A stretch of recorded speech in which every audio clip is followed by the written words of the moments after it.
Most clinical research professionals are completely invisible online, and it doesn't have anything to do with the fact that you do not have the experience or the expertise.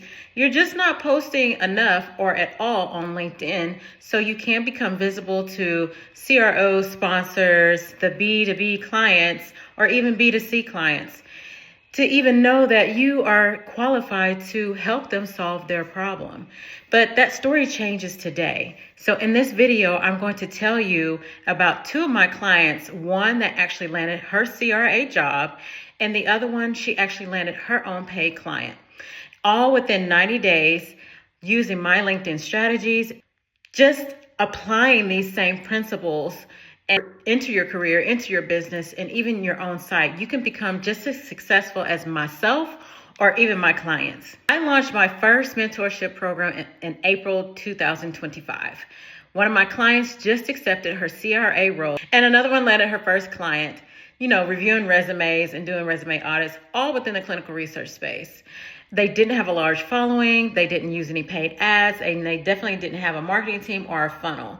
What they had was me giving them the exact roadmap that I used to make sure they show up with visibility, they're positioning themselves correctly, and they're building trustworthy content for people to understand and to get to know them and to see that they are the SME in their particular expertise. LinkedIn is not just a place for you to just post your resume and be done, or just give a simple bio or LinkedIn content and just be done. You can't do that. LinkedIn is the most underutilized platform really in the clinical research space. This is what I've seen. So let me tell you how LinkedIn works, just like anything else. For starters, you have decision makers that are on the platform, whether it's sponsors, CROs, your executives, recruiters, hiring managers. They're all on LinkedIn watching and seeing who they can either partner with, hire, or maybe contract you so that you can provide services to their particular audience or clients. The second thing is it helps build trust. Whenever you are actually on the platform and you're showing your authentic self and you're giving great content out that teaches people what they need to know around the pain point that is plaguing this particular industry, depending upon what you are the SME in, people are going to know that you're real. These bigger companies or even B2C clients, they're not going to know that you're real, and they're also going to realize that you're not an AI individual, pretending like you are a real person. The third thing is LinkedIn is already B2B ready. The right post can actually land you the right B2B partnership or either B2B contract that's going to help accelerate your career. So again, you don't have to post every day, and you need to post with intention. And whenever you post with intention, you make sure whatever you have to say is very clear and you're speaking to your ideal client.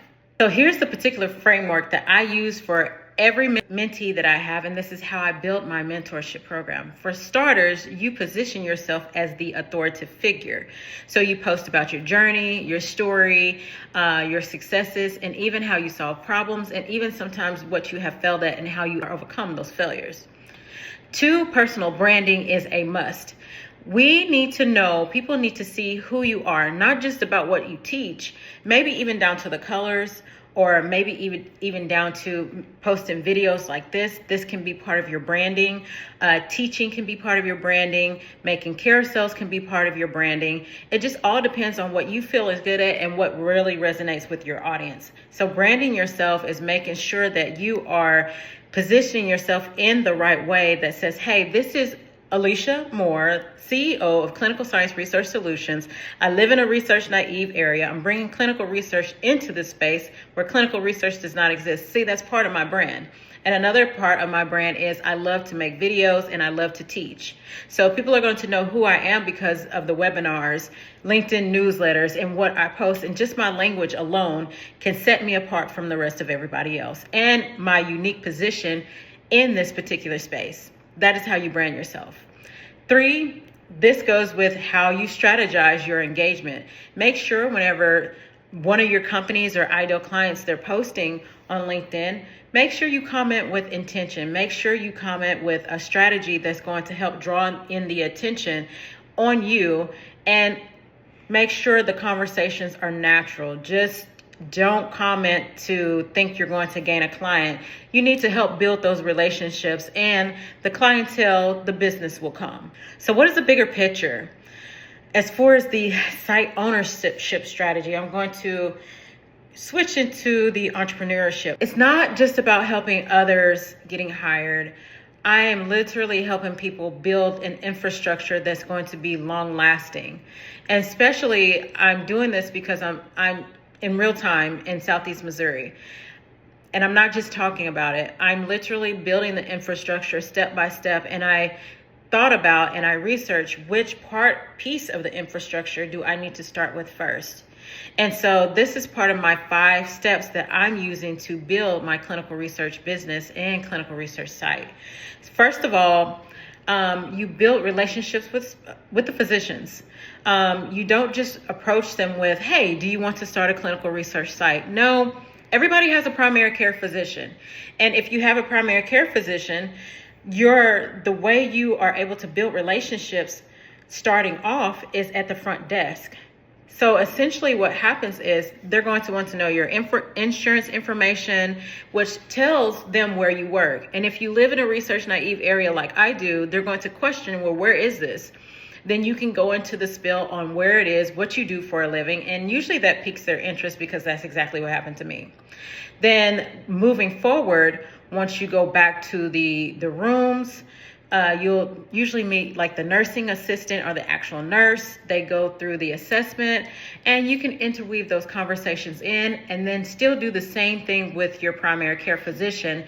You already have a rapport with them, or if they're new, you start building that relationship with them. And maybe by the second or third time you go to see them, that's whenever you can dive a little bit deeper into those conversations. Number 2 is creating a professional PI portfolio. So once you have the yes from a primary care physician, internal medicine physician, or whichever physician that you're looking for, once they say yes to the partnership, you send them a portfolio that has the information that they need to learn about what it takes to be a PI, what the job entails, their responsibilities, your business model, and why you're bringing clinical research into the area in which you reside in, say for instance, like in Sikeston, Missouri. The third thing is you will probably want to start looking around to lease your own building, because again, for me, in this particular area, a lot of the physicians, they do not have their own private practice. So I'm forced to lease out my own building, which that is okay. We go into a lot more details on how you can go about doing that.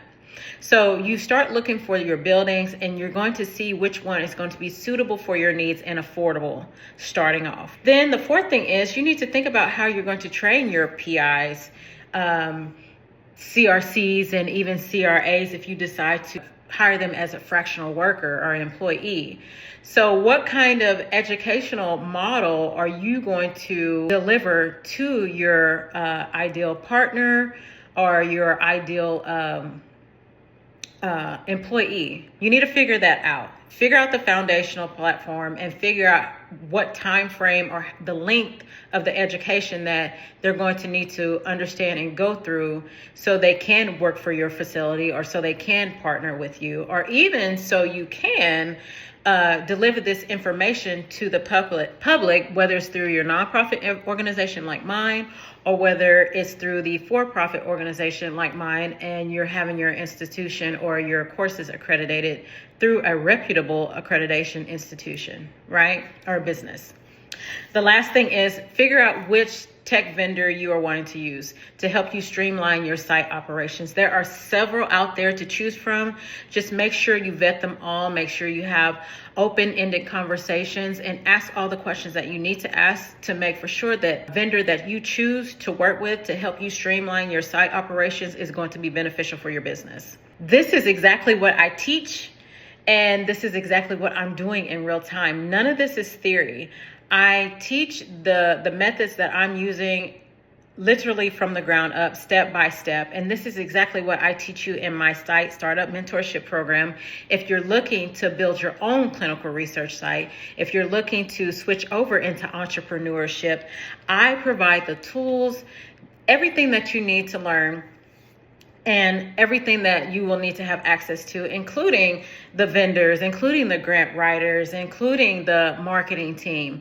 All of that is right at the tip of your fingers. So if you're tired of feeling stuck, and if you're tired of looking for a new role and you seem like you're being overlooked, maybe it's time for you to start your own consulting business, or maybe it's time for you to start your own clinical research site. You don't have to ask for permission for anyone. You give yourself the permission to start your own business, just like I have. So you are the expertise in the area in which you reside or work in. You just need to make sure you build that visibility, the structure, and the mentorship so you can mentor others, and so people can see that you're the SME for this particular area. And again, for me in Sikeston, Missouri, I am the SME in the clinical research space, opening up a clinical research site, building the infrastructure, the education, the nonprofit organizations that's needed to help my B2B clients and to help my community learn and grow and participate in clinical trials, and for them to have access to jobs that have never been exposed in this area. So that's something for you to ponder over, and it's something that you don't need to sit on for a long time. You just need to go for it. Get rid of the fear and tell yourself you're worthy of starting something that you can call your own. So if you're ready to start, you can apply to my mentorship program. The link is below. Subscribe to my newsletter and to more educational content just like this. Or you can DM me if you're ready for a partnership, whether you're a CRO, sponsor, a vendor, or another institution that's ready to collaborate. Let's build something together in real time that's going to help impact the community and this research industry in a positive way. I will see you soon. Bye.